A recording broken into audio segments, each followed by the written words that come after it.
a la segunda charla del ciclo de charlas de Latin Mad. Aprovecho la oportunidad antes de que comience eh, la doctora Astrid con su charla a contarles que ya salió la tercer circular para la próxima reunión del Latin Mad que se va a hacer del 20 al 25 de octubre en Morelia, México. Y, y bueno, está abierta la posibilidad de enviar abstracts y los invitamos a todos a presentarnos y nos podemos encontrar en Morelia nuevamente. Y mientras tanto, aprovechamos este espacio para conectarnos virtualmente y seguir conociendo qué es lo que hacemos las personas que trabajamos en paleomagnetismo y geomagnetismo en Latinoamérica. Así que, Víctor, te paso la posta. Bueno, hoy tenemos a Astrid Siachoque, geóloga de la Universidad Industrial de Santander en Colombia. Astrid tiene múltiples trabajos en magnetismo de rocas, especialmente utilizando anisotropía de susceptibilidad magnética. Astrid tiene una maestría de la Universidad Federal del Amazonas y luego hizo su doctorado en la Universidad de Sao Paulo. Le agradecemos anticipadamente por esta presentación y Astrid, ya puedes empezar. Muchas gracias por estar acá. Listo, no, muchas gracias a ustedes por la invitación. Es un gusto estar participando de este ciclo de charlas asociados a temas de paleomagnetismo y geomagnetismo. Hoy les voy a presentar un trabajo que hizo parte de un proyecto de investigación liderado por profesores de la Universidad Nacional de Colombia, sede Medellín, de la Universidad del Rosario, que hacen parte del grupo de estudios en geología y geofísica EGEO y que fue financiado por el Ministerio de Ciencia, Tecnología e Innovación aquí en Colombia y por la Agencia Nacional de Hidrocarburos. Este proyecto tuvo dos frentes. En principio queríamos actualizar el estado del conocimiento sobre la evolución tectonomagmática del bloque sur de los Andes colombianos, pero también queríamos estudiar los patrones deformacionales que registraban las rocas cristalinas en esta región. Entonces, de esta manera se propusieron múltiples técnicas analíticas, entre ellas la de anisotropía de susceptibilidad magnética, para poder caracterizar fábricas minerales y restringir las condiciones de emplazamiento de dos cuerpos plutónicos de edades pérmicas y jurásicas en esta zona del país. La presentación consta de 6 partes. Voy a iniciar hablándoles un poco sobre el contexto tectonomagmático de los Andes colombianos en el periodo pérmico y jurásico y a partir de este contexto, cuál fue la motivación de esta investigación. Seguidamente, pues mostrarles los resultados que obtuvimos del trabajo de campo respecto a las estructuras magmáticas, tanto en escala mesoscópica como microscópica y las mediciones de los parámetros de anisotropía de susceptibilidad magnética y de magnetismo de rocas, para finalmente mostrarles cuál fue el modelo de emplazamiento plutónico que se propuso y las implicaciones tectónicas de este trabajo. Bueno, los Andes colombianos se conocen porque ellos son un típico orógeno activo que ha estado pues de forma muy dinámica a lo largo del tiempo geológico. Aquí en Colombia se tiene el registro de una zona de subducción que empezó más o menos a finales del Paleozoico y que se fue extendiendo y reactivando a lo largo del tiempo hasta el reciente. Durante esta zona de subducción o este sistema orogénico, pues se han dado múltiples cambios en los regímenes tectónicos, incluyendo, por ejemplo, la formación de arcos magmáticos, tanto en regímenes extensionales como compresionales, de formación de bloques tectónicos por tectónica de rumbo y también acreción de terrenos al continente. Los Andes colombianos también se conocen por ser un orógeno que está dividido en 3 cadenas montañosas, la cordillera occidental, la cordillera central y la cordillera oriental. Cada una de estas cordilleras tiene un registro geológico muy contrastante y también los patrones deformacionales de cada una de estas cadenas montañosas varía en diferentes periodos de tiempo. Y lo que tienen en común es su estructuración. Ellas están, digamos, orientadas en un tren regional norte-noreste que también es paralelo a ese sistema de fallas que limita las cordilleras y además las divide entre las cuencas intramontanas que están en medio de ellas. La cordillera central, en particular, que es, digamos, la región de estudio, está dividida en dos segmentos, el segmento norte y el segmento sur. En ese segmento sur se tiene, digamos, un basamento precretácico principalmente. Las rocas que componen esta región son predominantemente rocas plutónicas de a dos arcos continentales. En principio, pues el arco continental pérmico, que está relacionado por la subducción de la placa Pantalasa bajo lo que era la margen noroccidental de Gondwana y que tiene un registro entre 290 y 261 millones de años. Y ya el arco jurásico, que es uno de los periodos geológicos más prominentes en todo el territorio, tiene que ver con la zona de subducción que se activó por la placa de Farallón cuando estaba subductando debajo de la placa suramericana. Y esto para la zona de estudio, digamos, entre un intervalo de edades que va entre 195 hasta 145 millones de años. Dentro de los modelos que se han propuesto para explicar la evolución tecnomagmática de estos arcos, aquí tenemos el propuesto por Spikins y colaboradores en el 2015. Este es uno de los modelos más aceptados en la literatura para ejemplificar cómo fue esa configuración de este arco pérmico. Lo que tenemos aquí es pues una zona de subducción de arco continental típica donde se generó un magmatismo calcio alcalino con firmas metaperluminosas y producción de granitos tipo I y tipo S. Este magmatismo, digamos que fue predominantemente o relativamente homogéneo, con composiciones más intermedias, y que además de esos granitos también tuvo la ocurrencia de rocas miloníticas asociadas a una componente más deformacional del arco. Y dentro del modelo paleogeográfico propuesto, pues es un arco continental que estaba asociado a lo que fue una grande provincia magmática que se extendió desde el sur de la cordillera de Perú hasta el norte de México, lejos de lo que en su momento eran los núcleos orogénicos de Laurentia y Gondwana, y que además iban llevando bloques alóctonos que se iban acrecionando a la margen continental. Para el caso del Jurásico, aquí pues se han propuesto diversos modelos, realmente es uno de los periodos más estudiados en la literatura de los Andes colombianos y es justamente porque este arco tiene una gran diversidad tanto de magmatismo como de registro tectónico a lo largo del territorio. Y entonces los modelos más que todo difieren en cuanto a el ángulo de la zona de subducción, cambios en esa oblicuidad de la placa o en la variación de la migración del magmatismo. Hay unos modelos que explican que esto fue una migración hacia el oriente, otros hacia el occidente. Pero este en particular, de Chavarría y colaboradores del 2021, propone un escenario más regional, donde se ve la evolución de todo el arco jurásico en diversos intervalos de tiempo y más que todo asociado a cálculos de espesores corticales para definir cómo era la configuración de la placa en cuanto a adelgazamiento o encortamiento de la corteza oceánica y al volumen de magmatismo que se produjo.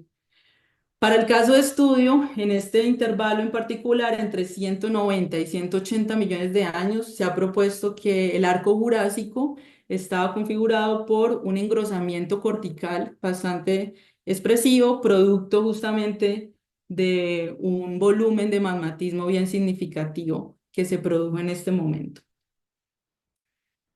Bueno, entonces volviendo con la zona de estudio, aquí ya tenemos el mapa que representa los cuerpos plutónicos que estudiamos.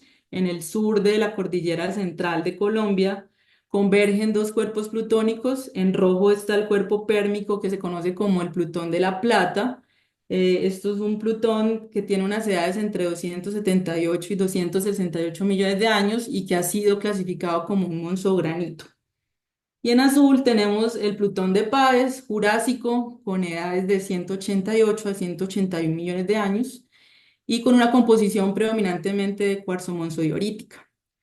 Digamos que hasta el momento de iniciar, digamos, este estudio, se tenían varios trabajos que ya habían abordado todo el tema de la caracterización petrológica de estos plutones, de sus características petrográficas, composicionales, algunos isotópicos, pero hasta el momento no se tenía como un estudio detallado de las relaciones estructurales de esos dos cuerpos en esa zona, y más que todo porque estaban limitados por dos sistemas de fallas regionales que limitaban la cordillera y pues que daban, digamos, una evidencia de un control estructural en su momento. Entonces, en ese sentido, propusimos aplicar la técnica de anisotropía de susceptibilidad magnética justamente para poder estudiar esas relaciones entre el magmatismo y la deformación a partir de la caracterización de fábricas minerales y de las condiciones de emplazamiento. Bueno, el trabajo se dividió en dos módulos. Iniciamos con la parte de los trabajos de campo y del muestreo. Realizamos dos campañas de campo, una, digamos, asociada a una transecta perpendicular a ese sistema de fallas y otra más paralelo a la estructuración tectónica donde estábamos trabajando. En la primera campaña, pues tuvimos toda la intención de hacer el muestreo con la perforatriz manual in situ, pero desafortunadamente no, tuvimos varios inconvenientes con el equipo, entonces ya en una segunda campaña recurrimos al método tradicional de muestreo de bloques orientados y ya después en los núcleos laboratoriales pasamos a perforarlos, a orientarlos y a hacer todo el procesamiento de corte, rotulación y empaque de muestras. En total, pues obtuvimos 13 afloramientos, de esos 13 colectamos 99 núcleos y un total de 282 especímenes para los análisis de anisotropía. Y todo esto pues desarrollado en los centros laboratoriales de la Universidad Nacional y de la Universidad de AFIT, aquí en Medellín. Ya el segundo módulo de metodología pues abarca todas las técnicas analíticas que implementamos, iniciando por la petrografía convencional para clasificar las rocas, complementado con microscopía electrónica de barrido, y posteriormente los análisis de geomagnetismo para definir las fábricas magnéticas por el método de anisotropía de susceptibilidad magnética y por el método de anisotropía de remanencia magnética. Esto complementado con curvas de termomagnetismo, de remanencia isotermal y de espectros de coercividad para poder definir la mineralogía magnética de estas rocas. Todos estos análisis los realizamos en el Laboratorio de Paleomagnetismo del Instituto de Astronomía, Geofísica y Ciencias Atmosféricas de la Universidad de Sao Paulo. Y finalmente complementamos las técnicas con análisis de química mineral para obtener cálculos termobarométricos y con esto pues poder establecer las condiciones de emplazamiento. En este caso, los análisis se desarrollaron en el Instituto de Geociencias, también de la Universidad de Sao Paulo, y pues aprovecho para hacer una mención especial a estos dos centros académicos donde tuve la oportunidad de formarme y con los que hemos continuado haciendo trabajos de colaboración. Bueno, entonces pasando ya a lo que fueron los resultados, lo que observamos en campo, para el caso particular de las estructuras mesoscópicas, esto fue lo que vimos más relevante del Plutón pérmico. Aquí tenemos un afloramiento muy representativo del monzogranito pérmico, donde vemos una orientación preferencial de minerales, principalmente minerales máficos, anfíboles, biotitas, que nos estaban dando un tren de foliaciones magmáticas hacia el noreste principalmente. Adicionalmente, encontramos la presencia de enclaves microgranulares con composiciones dioríticas que tenían una geometría alargada y, digamos, orientada también paralela a esa foliación magmática. Y localmente vimos unos afloramientos donde se registró pues, la presencia de zonas de cizallamiento, donde ya ese monzogranito pasaba a ser una milonita, estaba deformado y esa milonita pues presentaba bandeamiento composicional, estructuras SC, indicadores cinemáticos que mostraban rotación de un componente más destral y las foliaciones miloníticas también con un tren paralelo al noreste, parecido a lo que fueron las foliaciones magmáticas.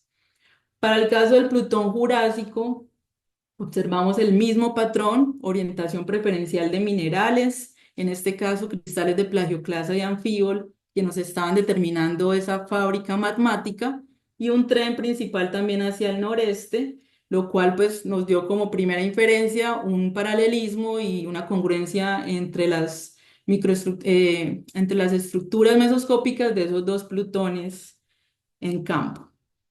Ya cuando pasamos las muestras al microscopio, vimos también similitudes para los dos casos de estudio con petrofábricas, tanto magmáticas como formación en condiciones submagmáticas y en estado sólido, muy similares. En el caso de las condiciones magmáticas, lo que vemos aquí son microestructuras que definen esa misma orientación preferencial que vimos en campo, ya pero en escala microscópica de cristales formadores de roca con hábitos tabulares, alargados, formas euedrales y que no presentaban mucha evidencia de deformación intracristalina. La deformación en condiciones submagmáticas se vio registrada por los cristales de feldespato, plagioclasa y cuarzo, principalmente que denotaban microestructuras de formación por recristalización dinámica, lo que conocemos como migración del límite de grano o rotación de subgranos, y el cuarzo con extinción ondulante, que era muy común en estas rocas, también disiente de esas condiciones submagmáticas de deformación. Y ya finalmente, las microestructuras de estado sólido. Aquí tenemos una muestra de una de las milonitas asociadas a ese granito pérmico, donde se ven las mismas estructuras SC, recristalización dinámica tipo Bulgin y augens rotados dentro de esa petrofábrica, mostrando unas condiciones de deformación más en régimen dúctiles de temperaturas moderadas a altas. Para el Jurásico, las microestructuras de formación en estado sólido eran más evidentes de un régimen más frágil, con microfracturamiento, deformación microcristalina y localmente algo de cataclasis que se veía en estas rocas. En cuanto a las fábricas magnéticas, aquí tenemos los resultados de todas las mediciones que hicimos con los análisis de anisotropía. En principio, pues los elipsoides de deformación que se determinaron estuvieron pues bien definidos con cada uno de los ejes K1, K2 y K3 bien agrupados, que nos daba pues la confianza de que eran fábricas magnéticas representativas de la deformación de estas rocas. Y en el caso del eje K3, que representa el polo de la foliación magnética, en todos los casos nos estaba dando nuevamente ese tren noreste, paralelo a lo que ya veníamos definiendo desde las observaciones de campo. Y adicionalmente tenemos aquí dos muestras que fueron seleccionadas para hacer anisotropía de remanencia magnética y encontramos que esos parámetros direccionales, los ejes K1, K2 y K3 también eran paralelos a las fábricas de anisotropía, lo que nos permitió definir unas fábricas coaxiales o lo que se conoce como fábricas normales, que son distintivas de plutones que tienen un control estructural. En cuanto a los parámetros escalares, los valores de susceptibilidad magnética oscilaban entre este intervalo de 5 a 55 mSI, la mayoría superando los 10 mSI de susceptibilidad, que es una evidencia de fábricas magnéticas controladas por minerales ferromagnéticos. En el caso de el grado de anisotropía, también estos valores superiores a 1.1, por ejemplo, eran indicativos de cuerpos plutónicos también emplazados bajo un régimen tectónico. Y el parámetro de forma para el plutón pérmico da un comportamiento más bimodal, con plutones con formas elipsoides, con formas prolatas y oblatas, y el jurásico sí predominaban más que todos los elipsoides con esta forma más oblata o achatada. Continuando con los análisis de geomagnetismo, aquí ya tenemos los ensayos de mineralogía magnética, empezando por las curvas de termomagnetismo, donde mostramos las muestras más representativas que definen un patrón de curvas de enfriamiento y de calentamiento típico de la presencia de magnetita en estas rocas. Pues se confirma principalmente por esta caída abrupta de la temperatura a 580 grados centígrados que es lo que se conoce como la temperatura de Curie y es la señal magnética principal de la presencia de magnetita en las rocas. Esto se confirmó con las curvas de remanencia isotermal. Aquí tenemos dos patrones de curvas que muestran una saturación completa de magnetismo inducido a partir de 200 militeslas, que también nos confirmaron la presencia de magnetita en estas rocas. Y ya finalmente, pues para terminar de completar y de confirmar la presencia de la magnetita, hicimos los análisis de microscopía electrónica y encontramos pues que esos óxidos que estaban en composiciones modales superiores a 5% en las rocas tenían unas microtexturas de cristales euedrales bien formados, magnetitas que estaban como inclusiones dentro de minerales ferromagnesianos, a veces como cristales individuales, otras veces se presentaban formando grupos de 2 o 3 cristales. Y una cosa en particular, por ejemplo, esta imagen que muestra una microtextura de cristales de magnetita con textura trellis o lo que se conoce como enrejado, que es típico de esas exsoluciones de ilmenita dentro de la magnetita. Y para finalizar los resultados, aquí están los cálculos termobarométricos que obtuvimos con la química del anfíbol para determinar las condiciones de cristalización, temperatura y presión principalmente de esos cuerpos plutónicos, las temperaturas pues, superiores a 700 grados centígrados y en el caso de las presiones, que era el valor que más nos interesaba restringir, las muestras eran correspondientes y el valor de presión promedio era más o menos de 3 kilobars. Y esto es equivalente a una profundidad de emplazamiento de 10 kilómetros de profundidad, lo que sugiere unas condiciones de emplazamiento en la corteza superior. Entonces, ya teniendo todos los datos, pasamos a interpretar y a definir el significado de esas fábricas magnéticas en relación a la estructuración tectónica de la región. En general, lo que logramos interpretar en principio es que las observaciones de campo, los análisis de geomagnetismo y las observaciones microestructurales nos permitieron definir que las fábricas minerales estaban controladas por procesos tanto magmáticos como tectónicos para los dos casos de estudio y con alguna diferencia en el régimen deformacional. Pero como similitudes, ese tren bien desarrollado de foliaciones magmáticas hacia el noreste, que se interpretó como un proceso o un registro, perdón, asociado a procesos dentro de la cámara magmática durante el ascenso inicial del magma, y además que las fábricas magnéticas fueran también paralelas a esas foliaciones magmáticas, nos permitió definir que definitivamente las fábricas minerales estaban desarrolladas en los primeros momentos de diferenciación y de ascenso magmático, y obviamente la magnetita como el cargador o la principal señal de magnetismo para estas rocas. Por otro lado, pues que la mayoría de los elipsoides nos dieran formas oblatas o achatadas, era una evidencia de que las fábricas minerales se desarrollaron en un régimen completamente compresional o lo que se conoce como un régimen de acortamiento cortical. Y ya como diferencias, sería más que todo la parte de la deformación tardía posmagmática, que en el caso del Plutón pérmico está con unas condiciones más dúctiles de temperaturas moderadas a altas, mientras que el Jurásico registró como una deformación en condiciones más frágiles y temperaturas más bajas. Entonces, con esto en general lo que pudimos definir es que todas las evidencias nos estaban llevando a que el modelo de emplazamiento para los dos casos de estudio era principalmente sintectónico, controlado estructuralmente y controlado en un régimen tectónico compresional, influenciado por un tensor de esfuerzos o un sigma 1 en la dirección NW. Si lo vemos en planta, aquí ya tenemos el mapa con la distribución de todas las estructuras, tanto foliaciones magmáticas, miloníticas y foliaciones magnéticas que definimos de los dos cuerpos en relación a las estructuras de falla, y estos son los planos de fábricas magnéticas principales para cada caso. Y lo que tenemos aquí es la distribución también de las lineaciones magnéticas que me estaban indicando el flujo y el ascenso del magma durante el emplazamiento.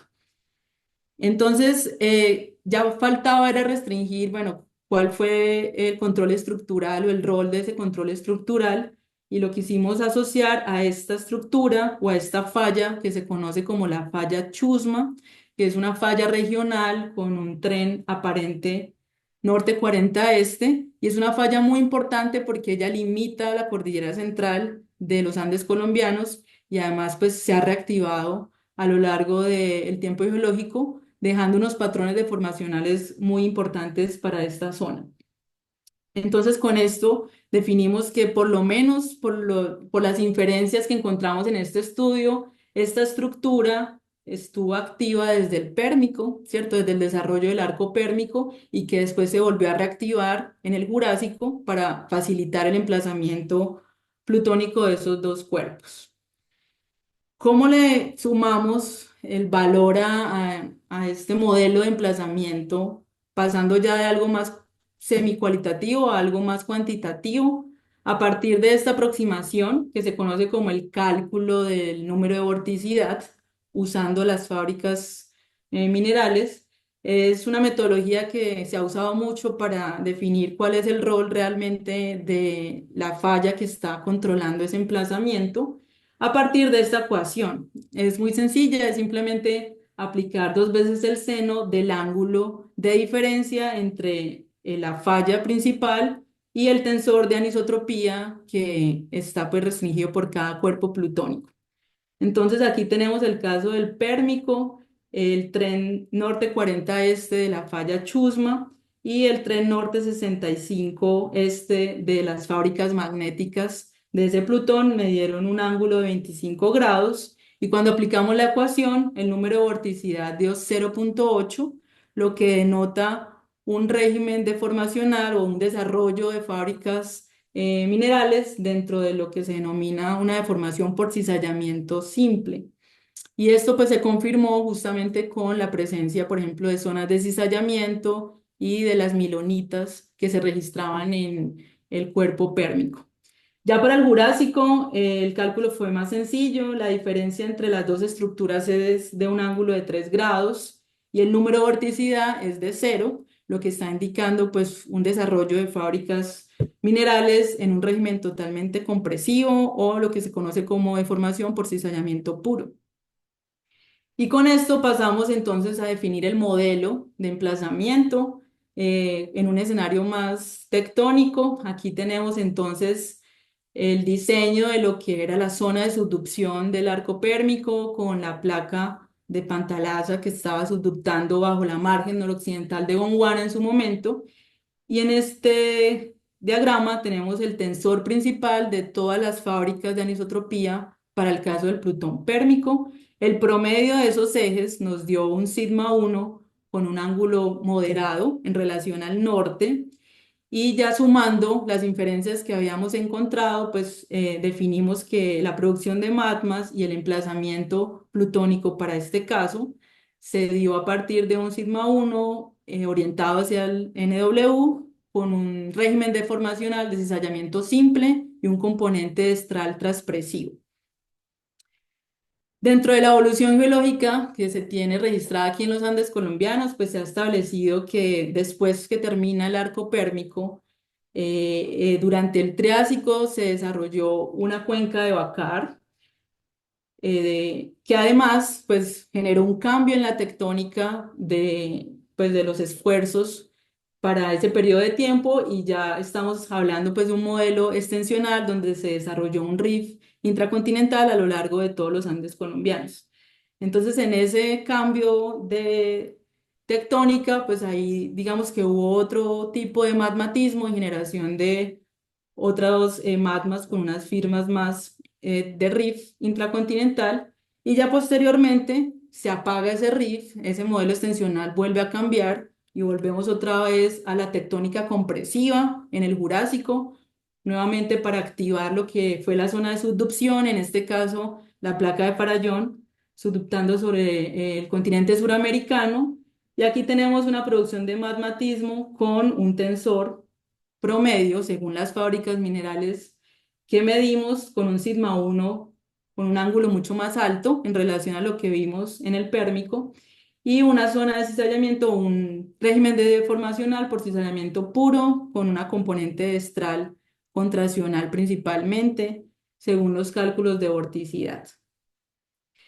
Ya finalmente este es el modelo que ejemplifica los dos casos de estudio. Como otra de las conclusiones principales está justamente el nivel de emplazamiento de estos dos cuerpos que se logró también determinar en este estudio, y pues lo que vimos al final fue como una conclusión de toda la evolución tectónica del bloque desde la construcción del arco pérmico con generación de corteza engrosada y el emplazamiento de este Plutón, posteriormente el colapso de la placa continental con el desarrollo del rift en el Triásico por tectónica extensional, y ya nuevamente se renueva la construcción de corteza continental con el arco del Jurásico, que permitió justamente el emplazamiento ya del otro caso de estudio.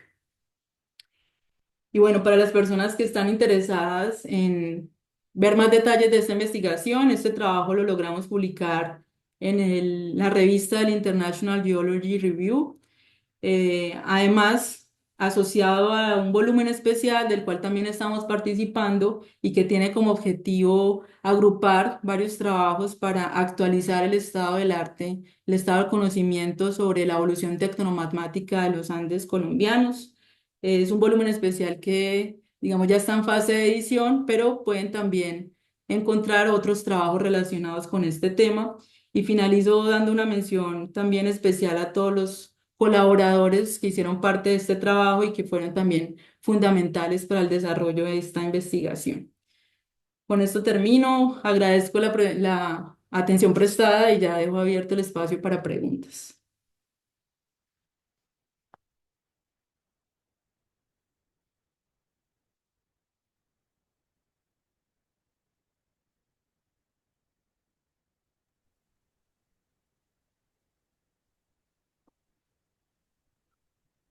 Bueno, Astrid, muchas gracias por tu presentación. Te quisiera hacer una pregunta acerca de la magnetita. Te quería preguntar cómo sabes que es es multidomain magnetite.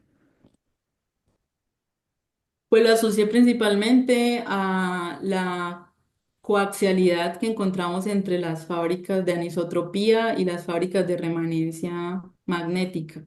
Como eran fábricas normales, pues esto también, digamos que nos ayuda a soportar que la presencia de esa magnetita era más de multidominio, y pues complementado también con los análisis de coercividad, que no los presenté aquí, pero ellos también daban una señal de ese tipo de magnetita multidominio en las fábricas. Ahora tenemos una pregunta del doctor Augusto Rapalini. Bueno, bueno, muchas gracias. Gracias, Astrid, por la presentación. Muy interesante, muy serio, muy robusto el trabajo. Realmente es un trabajo muy bien realizado, así que felicitaciones. En un momento, al principio, cuando estabas presentando un poco la geología general, yo en un momento me tuve que levantar un par de minutos y tal vez lo dijiste, así que la pregunta que por ahí te haga ya la dijiste y te pido disculpas si ese es el caso. La relación entre el Plutón jurásico y el Plutón pérmico, ¿en el campo se ve? ¿Ahí está el contacto expuesto o, digamos, o es inferido porque está cubierto? Y no, no, el contacto no está expuesto, es más que todo inferido, o por lo menos en los afloramientos a los que tuvimos acceso no lo vimos, pero hay otros estudios que sí han marcado bien, de hecho estudios base que nos sirvieron mucho para definir bien pues la zona de muestreo, pero en el caso particular no lo logramos ver, no logramos ver ese Pero contacto. se interpreta que es un contacto intrusivo, es decir, que el Sí. Plutón jurásico intruye al Plutón pérmico, este, y llamativamente está por afuera, en lugar normalmente uno es más común que el más joven esté intruyendo por el centro, ¿no? Es más, digamos, obviamente pueden intruir por donde pueden los plutones, pero este, en ese aspecto es interesante. y una pregunta, ¿hay hecho relevamiento gravimétrico en la zona? No, que yo ¿Sabes? tenga conocimiento, no. Porque eso sería un interesante, ya desde los trabajos de Bullés y demás, eh, de complementar este análisis de magnetofábricas con gravimetría para poder modelar en la tercera dimensión, ¿no? En Ajá. profundidad cómo son estos fotones. Y eso, si se puede, si lo pueden hacer, eh, eh, podría corroborar o modificar. Y la última, muy breve. Em, Por lo que mostraste, el Plutón Jurásico, las lineaciones son de muy alto ángulo en general, o Ah, sí. subverticales o de alto ángulo. ¿Lo interpretan eso exclusivamente producto de la tectónica o puede ser eh, que sean, digamos, que están cerca de los conductos de alimentación y sea puramente magmático? Sí, de pronto ahí me pasé por alto la explicación del rol de las alineaciones magnéticas, que también son muy contrastantes entre los dos cuerpos, pero lo interpretamos justamente por estar mucho más cerca a la estructura de falla, este cuerpo jurásico. Entonces fue más por el control estructural que facilitó el ascenso vertical del magma en relación al pérmico. Pero las lineaciones serían controladas por la tectónica, pero serían lineaciones magmáticas. ¿Eso es lo que interpretan? No, estos son magnéticas, pero sí, controladas por la tectónica. No, está bien, sí, sí, pero digamos de origen magmático, serían Ah, esas claro, sí, lineaciones, las fábricas se asociaron justamente a no, los procesos no producto de la magmáticos. deformación tectónica, digamos. No, no, no, sí, procesos magmáticos. Gracias. A ti, Felicitaciones de nuevo. gracias. Bueno, muy interesante, Astrid. Gracias por la charla. Esperamos si alguien más tiene alguna pregunta, pueden abrir el micrófono, podemos charlar abiertamente. Buenas, ¿me escuchan? ¿Sí, Germán? Sí. Sí, ¿cómo están? Y muchas gracias, Astrid. Muy buena, excelente presentación. La, aquí tengo dos preguntas, comentarios. La primera, bueno, son dos eventos de magmatismo separados casi por 70 millones de años. ¿Estoy en lo correcto entre el Pérmico y el otro en el Jurásico? Sí, de acuerdo. Exacto. El del Pérmico, lo que tengo entendido también es que en la cordillera central tenemos otros cuerpos un poco más hacia el occidente que evidencian eventos metamórficos. En los eventos hay cuerpos permotriásicos que han sufrido metamorfismo. Entonces esa es como la primera inquietud. Y la segunda inquietud es la falla de Chusma. Es una estructura que ha tenido varios procesos de reactivaciones después del Jurásico inclusive en los Ujú. más recientes en el Cenozoico. Entonces, teniendo en cuenta esos dos comentarios, ¿cómo tú puedes tratar de mm, de buscar evidencias para que efectivamente no estos eventos tectónicos que ocurrieron no se ha afectado, digamos, el del Plutón de la Plata en el Permotriásico o las rocas del Jurásico por el efecto ya de deformación durante el Cenozoico? Sí, pues para la primera pregunta, digamos que el régimen tectónico que logramos definir podría explicar un poco la presencia de ese metamorfismo más al norte, porque estamos hablando de un régimen más transpresional, donde la deformación pues también hizo parte justamente del desarrollo del arco magmático, y eso se ve como evidenciado también en la presencia de otras milonitas en otros cuerpos pérmicos también más al norte de la cordillera. Entonces yo creo que en ese aspecto, pues, digamos que el mecanismo de emplazamiento es congruente con ese otro registro pérmico más al norte, aunque evidentemente, pues, son otros cuerpos que tienen una particularidad distinta y que deberían complementarse también con este tipo de análisis para confirmar. Y en cuanto a la actividad de la falla Chusma, pues en principio la propuesta es más que todo a que fue una estructura que facilitó el emplazamiento, pero ya la deformación posterior a ese emplazamiento sí no tiene nada que ver con el desarrollo de las fábricas minerales, ya son otros procesos tectónicos más tardíos que de hecho pues se registran justamente en las rocas que mencionas, más del Cenozoico hacia el reciente. Ah, listo, gracias, Astrid. Y No, nada de más que otro comentario. Ahí tú colocabas un diagrama que había una fase de extensión en el Triásico. Pues bueno, eso es una fase de extensión que realmente en ese diagrama lo que está tratando es de explicar una de las tres hipótesis del plutonismo jurásico, ¿ya? Entonces, eso básicamente es el planteamiento de ese día, que pues nosotros lo que hicimos fue ilustrar eh, las tres posibles hipótesis que se tenían. Pero entonces esa fase de extensión tampoco tiene un overprint al Plutón pérmico. no, no, bueno, en realidad fue como para complementar el modelo propuesto por Spiking del Rift Triásico, pero sí, esto hace parte justamente de otra de las hipótesis que se han propuesto para la evolución del arco jurásico. Pero lo que definimos nosotros con este estudio es que no, el cuerpo, los dos cuerpos, tanto el pérmico como el jurásico, están dentro de un régimen compresivo principalmente. Entonces, esa fase extensional no tiene nada que ver, pues según las inferencias que obtuvimos, con la historia de emplazamiento de los cuerpos. Era más como por ilustrar las propuestas que se han definido para la evolución de este periodo de tiempo en Colombia, pero en cuanto al modelo, no, todo es dentro de un régimen más compresional. Listo, gracias, Astrid. Gracias, Germán. Qué bueno la discusión.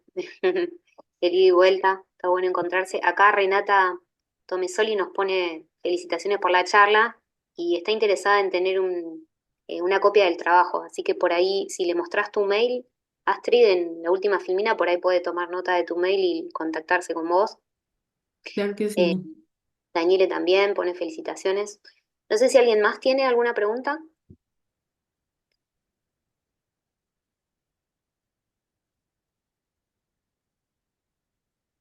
Bueno, parece que no y te agradecemos mucho, Astrid, por tomarte el tiempo de preparar esta charla, por mostrar tu trabajo que es muy valioso, también por ese volumen que va a salir con toda la discusión acerca de esto.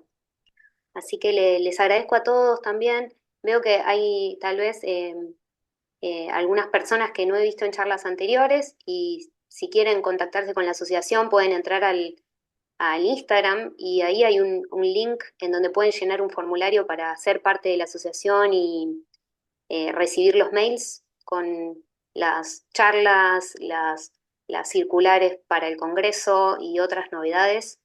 Así que los esperamos por ahí, espero que estemos conectados y tendremos la próxima charla en junio, que con Víctor esperamos contactar a alguien de Brasil esta vez. Si hay si hay alguna propuesta, la esperamos. Bueno, muchas Gracias por la gracias a invitación. todos. Gracias, Astrid. Y un saludo Hasta para todos y luego, todas. gracias.